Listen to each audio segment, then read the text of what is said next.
Roger Stone est un consultant politique américain, lobbyiste et stratège, célèbre pour son implication dans les campagnes républicaines aux États-Unis. Né le 27 août 1952, il est souvent associé à des tactiques politiques controversées et est un fervent partisan du président Donald Trump. Stone a participé à plusieurs campagnes présidentielles américaines, notamment pour Richard Nixon, Ronald Reagan et plus récemment Donald Trump. Il est reconnu pour ses méthodes de campagne non conventionnelles et ses stratégies de communication souvent provocantes. Roger Stone est également l'auteur de plusieurs ouvrages sur la politique américaine et reste une figure influente et controversée dans les cercles politiques républicains. Consultant politique respecté et stratège influent au sein du Parti républicain, il est une figure marquante du paysage politique américain, connu pour son franc-parler et son engagement indéfectible dans la campagne électorale de Donald Trump.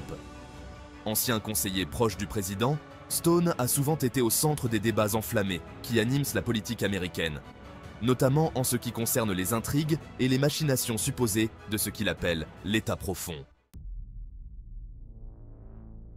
Lors d'une récente interview, des préoccupations sérieuses ont été exprimées concernant la sécurité de Trump, en évoquant des événements récents, y compris une tentative d'assassinat qui a provoqué une grande inquiétude. La sécurité du président Trump est primordiale, surtout en ces temps incertains. La récente tentative d'assassinat le 15 septembre dernier au Trump International Golf Course en Floride rappelle brutalement les menaces quotidiennes auxquelles il fait face. Dès le début de l'entretien, j'ai exprimé mon choc face à cette tentative d'assassinat, tout en ressentant un certain soulagement que le président ait échappé à ce danger. J'aborde cette situation d'abord d'un point de vue historique.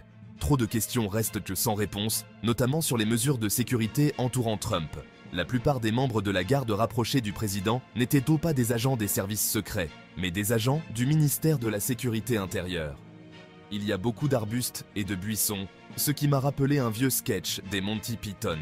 Stone a souligné ses recherches approfondies sur des événements tragiques, comme l'assassinat de Kennedy et la tentative d'assassinat de Reagan.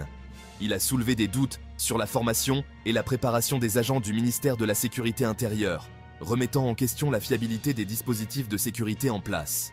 Stone a également formulé des interrogations précises sur les mesures de sécurité.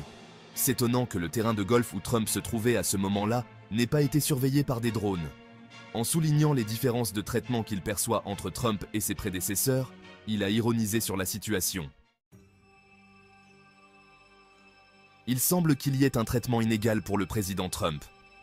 Les médias corporatistes le décrivent maintenant comme un homme isolé, un individu seul et isolé. Lorsqu'on lui a demandé sur le rôle des médias dans cette affaire, Stone a répondu avec conviction « Les tireurs avaient des liens avec l'Ukraine, ce qui, selon lui, mérite une enquête approfondie. » Il anime une émission de radio en direct de 3 heures le dimanche. Il n'a donc pas eu l'occasion de lire suffisamment de choses sur ce qui s'est passé. La question est de savoir qui ira au fond des choses. Stone a mis en lumière le passé des tireurs et a appelé à la responsabilité des républicains pour mener une enquête approfondie.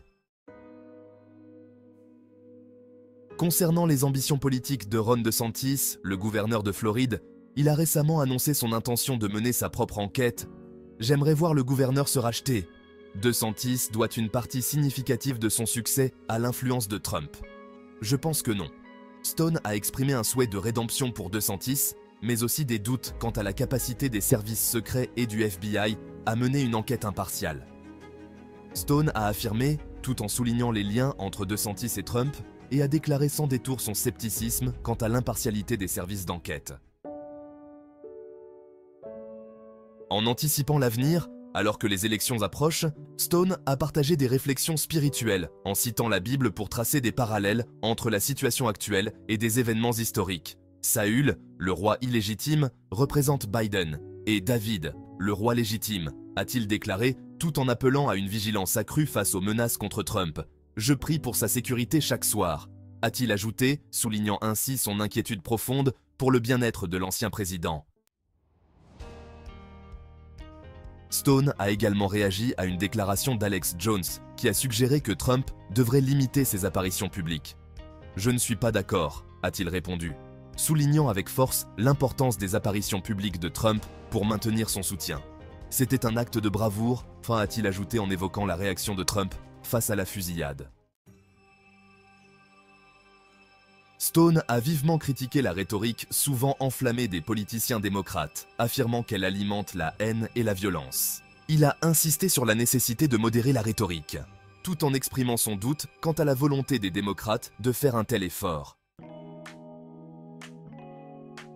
Dans un climat de tension politique croissante, les déclarations de Roger Stone mettent en lumière les préoccupations persistantes concernant la sécurité de Donald Trump et les conséquences potentielles des luttes de pouvoir au sein de l'élite politique américaine, soulignant ainsi la complexité et les enjeux d'une démocratie en proie à des divisions profondes.